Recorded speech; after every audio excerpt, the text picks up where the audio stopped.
તો વડોદરાના પાદરામાં ઝી 24 કલાકનું રિયાલિટી ચેક। સતત વધી રહેલા રોગચાળા વચ્ચે આરોગ્ય કેન્દ્રમાં તપાસ થઈ રહી છે।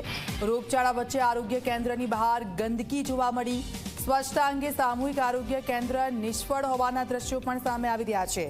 તો કેન્દ્રમાં દર્દીઓની લાંબી લાઈન પણ જોવા મળી। ઝાડા ઉલટી અને પાણીજન્ય રોગના કેસમાં સતત વધારો થઈ રહ્યો છે।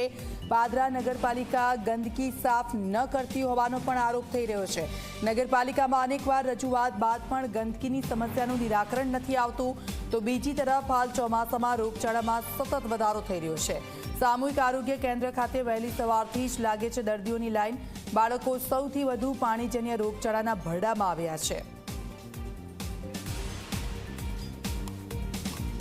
ઓપીડી પર દિવસના 10 થી 15 કેસ આવે છે, જે સામાન્ય ઝાડા ઉલટીના કેસ હોય છે।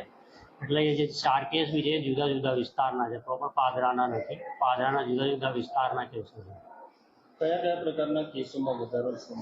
હમણાં તાવના ઝાડા ઉલટીના કેસો છે, બીજા કોઈ કેસોનો હજુ વધારે અહીં નથી। ઝાડા ઉલટીના 10 થી 15 કેસ આવે છે ડેલીના, અને તાવના કેસ થોડા વધારે છે, 20-25 એના જેવા કેસો તાવના સામાન્ય કેસો આવે છે। આપણે અહીં પેશન્ટને દાખલ કરીને એના સારવાર માટેની લેબોરેટરી માટેની તમામ પ્રકારની સુવિધાઓ ઉપલબ્ધ છે।